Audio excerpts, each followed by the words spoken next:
नमस्कार, मैं हूँ दीप्ति। इंडिया न्यूज 7.com में आपका स्वागत है। आइए शुरू करते हैं आज की खबरों का सिलसिला।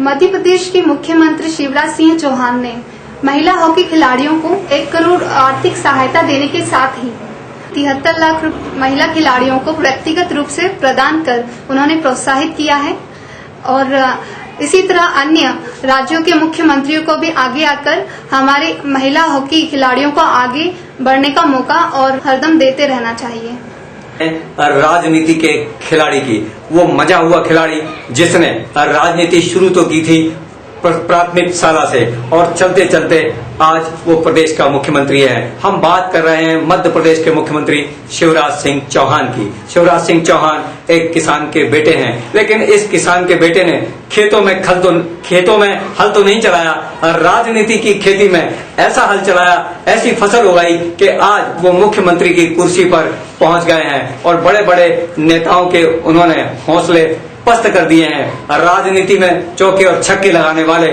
शिवराज सिंह चौहान ने अब खेल की दुनिया में भी चौके और छक्के लगाना शुरू कर दिए हैं। शिवराज सिंह ने ये शुरुआत भारत के हॉकी महिला और पुरुष खिलाड़ियों को अनुदान देकर शुरू की और हॉकी को पुनः जीवित करने के लिए जो दरियादिली मुख्यमंत्री शिवराज सिंह ने दिखाई है वह काबिले तारीफ है।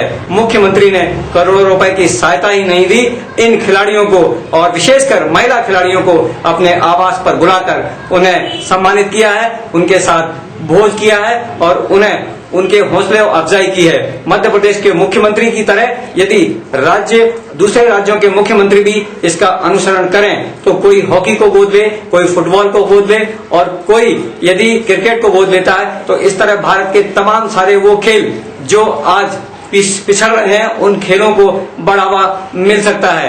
मध्य प्रदेश की राजनीति में एक छत्र राज करने वाले शिवराज सिंह अब कोशिश कर रहे हैं कि खेल के मैदान में भी वो अन्य राजनेताओं की तुलना में सबसे आगे दिखाई दें।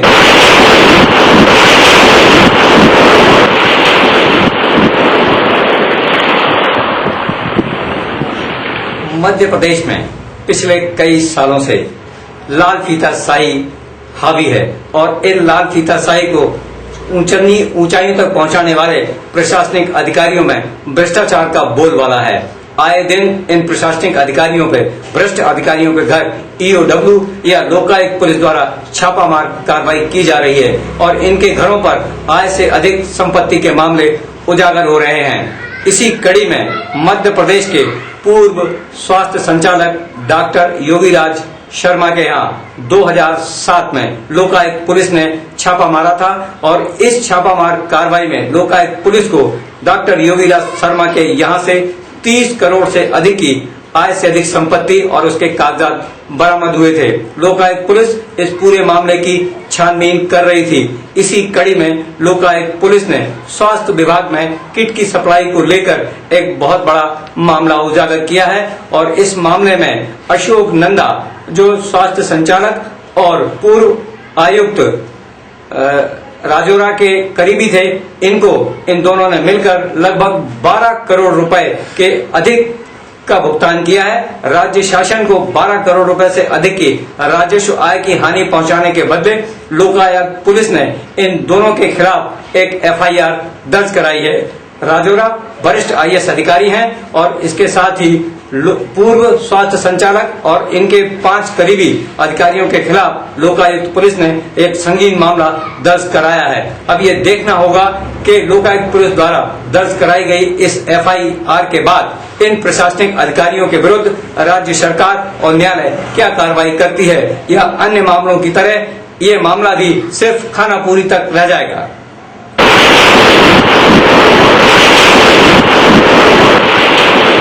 देश में कानून की धज्जियां किस कदर उड़ाई जाती हैं, प्रशासनिक अधिकारी इन कानूनों की अनदेखी किस कदर करते हैं। इन कानूनों की अनदेखी से परेशान होकर अब नन्हे मुन्ने बालकों ने भी भोपाल की सड़कों पर प्रदर्शन करके इन कानूनों की रक्षा के लिए आवाज बुलंद की है। भोपाल की सड़कों पर नन्हे मुन्ने बच्चों ने बाल श्रम कानून के खिलाफ प्रदर्शन किया और उन्होंने नारे लगाते हुए बाल श्रम कानून को सख्त बनाकर और बाल श्रमिकों को मुक्त कराने की मांग की है। बच्चों के कंधों पर बाल श्रम कानून की अर्थियां रखी हुई थी और ये बच्चे सड़कों पर जोर जोर से नारे लगा रहे थे। ये बच्चे एक जन सेवी संस्था के माध्यम से अपने हक की लड़ाई लड़ने के लिए सड़कों पर चलने को मजबूर थे। मध्य प्रदेश सरकार की आंखों चिराग तले अंधेरा होने की इस कहानी को इन बच्चों ने बखूबी चितार्थ किया है। जहां प्रदेश का सारा अमला बैठा है, मुख्यमंत्री से लेकर प्रमुख सचिव तक जहां बैठे हैं, पुलिस प्रशासन के डीजीपी से लेकर पुलिस अधीक्षक तक जहां बैठे हैं, वहां खुलेआम बाल श्रमिक कानून का उल्लंघन किया जा रहा है और नन्हे मुन्ने बच्चों को कानून के अंधेरे में रखकर उनसे मजदूरी कराई जा रही है, उनका शोषण किया जा रहा है।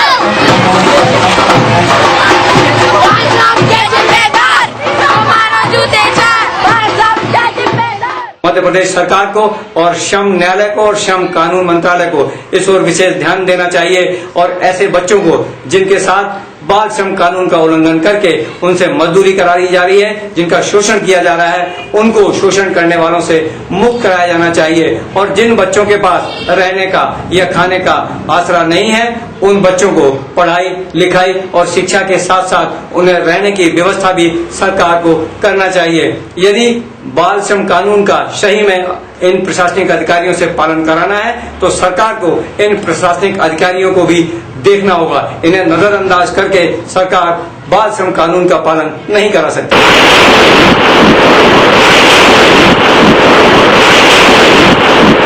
मध्य प्रदेश की राजधानी भोपाल में यूं तो कहने को पुलिस का एक बहुत बड़ा अमला कार्यरत है और इस हमले का एक भाग यातायात सुविधाओं को जनता को मुहैया कराने के लिए बतौर यातायात पुलिस भी पदस्थ किया गया है। लेकिन अक्सर देखने में ये आता है कि यातायात पुलिस के जवान जनता की सुविधाओं की ओर कम और अपनी सुविधाओं की ओर ज्यादा ध्यान देते हैं। इसी का परिणाम है कि भोपाल की सड़कों पर आए दिन एक्सीडेंट होते हैं और कई माओं की गोद सूनी हो जाती है तो कई लोग अपंग हो जाते हैं। भोपाल में एक ऐसी ही दुर्घटना शाम को घटित हुई जिसमें एक जीप चालक ने लापरवाही से जीप को चलाते हुए 5 लोगों को टक्कर मार दी और इन 5 लोगों को टक्कर मारने के बाद जीप चालक अपनी जीप को लेकर फरार हो गया। घटना स्थल पर मौजूद लोगों ने इन 5 लोगों को उठाकर चिकित्सालय पहुंचाया।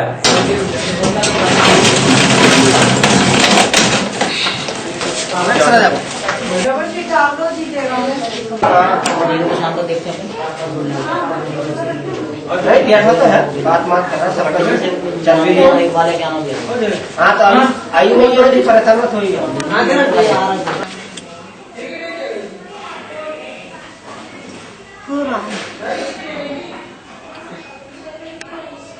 इन 5 को प्राइवेट चिकित्सालय में भर्ती कराने के बाद पुलिस प्रशासन को सूचना दी गई। अब देखना यह है कि पुलिस प्रशासन इन 5 व्यक्तियों को घायल करके जाने वाली वाहन को पुलिस पकड़ पाती है या नहीं।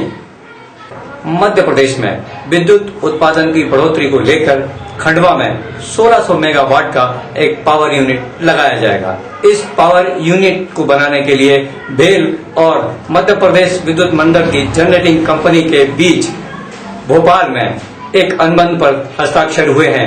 ये अनुबंध केंद्र सरकार के भारी उद्योग राज्य मंत्री अरुण यादव और मध्य प्रदेश सरकार के मुख्यमंत्री शिवराज सिंह चौहान की मौजूदगी में किया गया है। इस अनुबंध के बाद खंडवा में ये पावर प्रोजेक्ट का कार्य शीघ्र ही शुरू होने वाला है। इस पावर प्रोजेक्ट के शुरू हो जाने के बाद यहाँ विद्युत उत्पादन होने के बाद मध्य प्रदेश में विद्युत की कमी से जनता को कुछ राहत मिलने की संभावना हो जाएगी।